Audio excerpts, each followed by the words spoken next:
मिलिए कार्तिक से। कार्तिक एक युवा लड़का है जो जल्द ही कॉलेज में एडमिशन लेने वाला है। उसकी लाइफ हमेशा से कठिन रही है क्योंकि वह अपनी माँ और छोटी बहन के साथ बड़ा हुआ।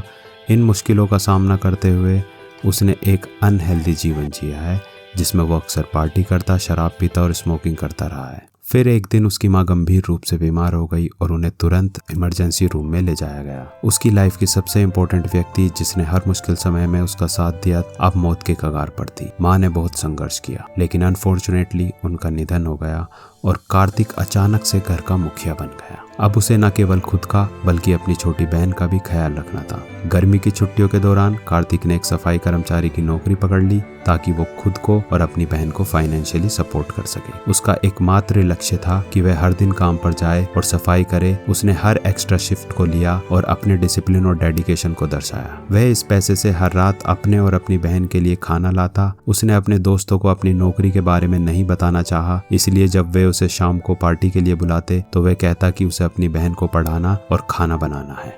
कार्तिक ने हर दिन काम पर जाने का नियम बना लिया और इवेंचुअली इसे हैबिट में बदल लिया। यह अब उसके लिए कोई काम नहीं था। उसने जंक फूड खरीदना बंद कर दिया और हर दिन काम के बाद अपने और अपनी बहन के लिए हेल्दी डिनर बनाना शुरू कर दिया। साथ ही अगले दिन के लिए ब्रेकफास्ट भी तैयार करने लगा। उसने इस रूटीन को बनाए रखा, काम करना और फिर खाना बनाना। जब कॉलेज खुला तो कार्तिक को क्लासेस अटेंड करनी पड़ी। कई काम एक साथ करते हुए उसने अपने वर्किंग आवर्स को कम कर दिया और इंश्योर किया कि वह हर दिन क्लासेस अटेंड करे ताकि वे पीछे ना रह जाए। चाहे वो कैसा भी महसूस करे, वो हमेशा क्लासेस अटेंड करता, घर आता, काम पर जाता और फिर आके डिनर और नाश्ता बनाता। कार्तिक ने पूरे कॉलेज के दौरान इस रूटीन को बनाए रखा। वह कॉलेज की पढ़ाई पूरी करने में सफल रहा और ऑनर्स के साथ ग्रेजुएशन की। ग्रेजुएशन के बाद उसने एक अच्छी सैलरी वाली नौकरी हासिल की और अपनी गुड हैबिट्स को बनाए रखा। इवेंचुअली वो अपनी छोटी बहन को भी कॉलेज भेजने में सक्षम हो गया। उसने शादी की और उसकी बहन ने भी।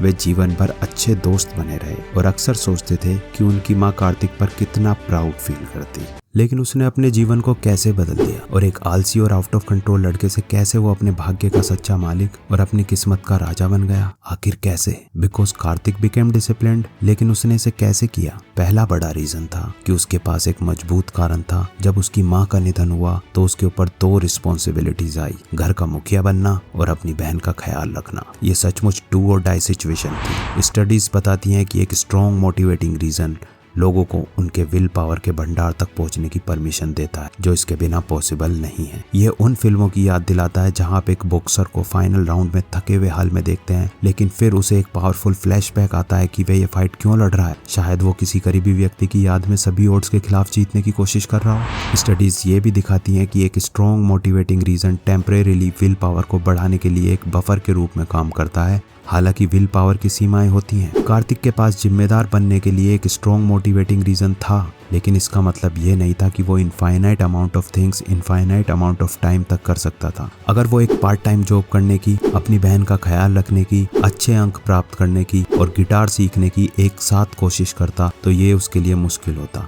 भले ही उसका मोटिवेटिंग रीजन कितना भी स्ट्रॉन्ग क्यों ना हो। कार्तिक ने एक काम पर फोकस करके शुरू किया। जब वो आदत बन गई तो उसने अपनी विल पावर और सेल्फ डिसिप्लिन को दूसरी सिंगुलर एक्टिविटी की ओर शिफ्ट किया, जैसे खाना बनाना, उसके बाद स्कूल। यहाँ की पॉइंट ये है कि हम अपने सेल्फ डिसिप्लिन को समझदारी से सिंगुलर एक्टिविटीज पर एलोकेट करें और उन्हें हैबिट्स में बदल दें, फिर दूसरी एक्टिविटी पर जाएं। शुरुआत इतनी सरल आदत से की जा सकती है जैसे हर सुबह अपना बिस्तर बनाना। जब कोई एक्टिविटी हैबिट बन जाती है तो उस एक्टिविटी को करने में बहुत कम विल पावर का वेस्ट होता है। कार्तिक ने एक दुविधा का भी सामना किया। जो डिसिप्लिन्ड बनने की कोशिश कर रहे कई लोगों को झेलनी पड़ती है पीयर प्रेशर। उसके दोस्त उसकी पुरानी आसान जीवन की ओर एक टेम्पटेशन को रिप्रेजेंट करते थे जिसमें बहुत कम रिस्पॉन्सिबिलिटीज थी। कार्तिक को इस दुविधा को दूर करने में दो कारण मददगार रहे। उसके पास एक स्ट्रॉन्ग रीजन था और उसने टेम्पटेशन से बचने का प्लान बनाया था इस्तेमाल करके एक स्पेसिफिक टेक्निक का जिसका नाम है इफ देन। उसने योजना बनाई थी कि इफ उसके दोस्त उसे बाहर पार्टी करने के लिए बुलाते हैं देन वो कहेगा कि उसे अपनी बहन को पढ़ाना है और खाना बनाना है। ये सेल्फ कंट्रोल कंट्रोल का एक प्री प्लान डिसीजन था और टेम्पटेशन का सामना करने के लिए उसे विल पावर का उपयोग नहीं करना पड़ा। यह एक अच्छी स्ट्रेटेजी है जब हमें लगता है कि टेम्पटेशन का समय आएगा और उस समय शायद हमारी विल पावर कम हो। यह टेम्पटेशन के अगेंस्ट एक ऑटोमेटिक और प्री प्लान रिस्पॉन्स है। स्टडीज बताती हैं कि सेल्फ डिसिप्लिन का अभ्यास करने से सेल्फ डिसिप्लिन बढ़ता है, बिल्कुल एक मसल की तरह। अपने स्ट्रॉन्ग रीजन को खोजकर सिंगुलर एक्टिविटी के जरिए अपने डिसिप्लिन को डेवलप करके और टेम्पटेशन की प्लानिंग बनाकर कार्तिक ज्यादा डिसिप्लिन्ड बन सका और अपनी मुश्किलों को हरा सका।